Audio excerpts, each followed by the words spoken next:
Ng'ennaku z'omwezi 19 mu Gatonnya w'omwaka guno gyalimiranga na biwobe ku byalo ebiwerako n'okusingira ddala Kapaapi, Lunga, Kigolobya nga bino bisangibwa mu disitulikiti y'e Hoima. Abantu abagambibwa okubeera b'amagye babazinda mu kiro ne babagoba ku bibanja kwe bali bawangalidde okumala emyaka n'ennyumba zaabwe ne baziteekera omuliro.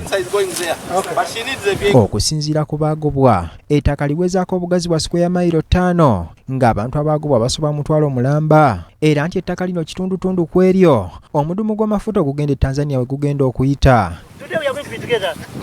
Bano balumiriza abanene mu gavumenti ne mu magye nti be bali emabega okubayimbya endubaale. Uno president abatumye mbu batugobe ku ttaka lyaffe, mbwe ettaka lirimu ebyobugaga president ayagala dikozesa ne tugamba ate bw'abeera nga president yayagala dikozesa tubadde tulowooza yandibadde ajja bulungi n'atusasula ne tubaako walala gye tugula naffe ne tubeerayo, naye ate bo bajja batukuba, bajja kiro batutuukirira kiro ne batwokyeza amayumba, ebintu byonna ebyali birimu babipakwira ku mamotoka gaabwe ne bagatwala. Abantu bano mukadde kano bafuuka ddemomboze, era we twogerera bino e Hoima badduseeyo bayingidde ekibuga Kampala nga kati beekumye mu kifo ekimu mu Kampala olw'okutya okukwatibwa kubanga akadde kano bano bonna mpawo ali na musajja we kubanga bonna bali mu kkomera e Hoima. Some of them are sleeping in the grass under the trees. Women who are pregnant, women who have got children, and their children are left alone because they have come up to Kampala here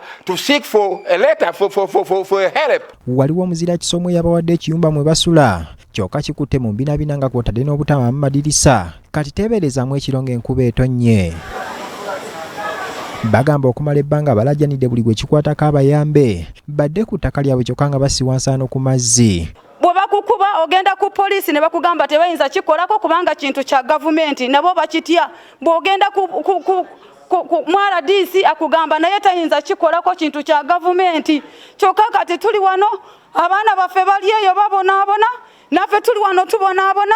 Twerabiddeko n'agaffe ku bbaluwa ze bawandiikira kyenkana buli woofiisi enene mu gavumenti okuviira ddala ku Ssaabaminisita Robinah Nabbanja ne Minisita w'ettaka Judith Nabakobe yayisaako n'ekiragiro badde ku ttaka lyabwe kyokka bwe baddayo embooko ekiro yasula enyooka. Bano era balumiriza nti abamu ku bannaabwe baabasobyako mu kiseera ng'ennyumba zaabwe zookebwa wabula kati bagamba okuyambibwa kwokka kwe baagala ye mukulembeze w'eggwanga Yoweri Kaguta Museveni okuyingira mu nsonga zino. ngoni pulezidenti ngoni wabatera hatukona konjire kugaruka enyuma obo bwa covid ko yabairerara ekiro omukyaro agabwa yagimanyira agabwa yagambire buli kimu kyonna kyokka buli omu agamba mbuno gavumenti yetukola bwetyo tubadde tusaba muzeeyi bw'abanga tali mu kintu ekyo aveeyo atuyambe tubeeko gye tubeera batugoba ku ttaka ettaka batwala ebintu babitwala byonna. Mu bano mulimu n'asulirira okuzaala kyokka agamba ebbaluwa zonna kwe yali anywera eddagala abasirikale baazookya.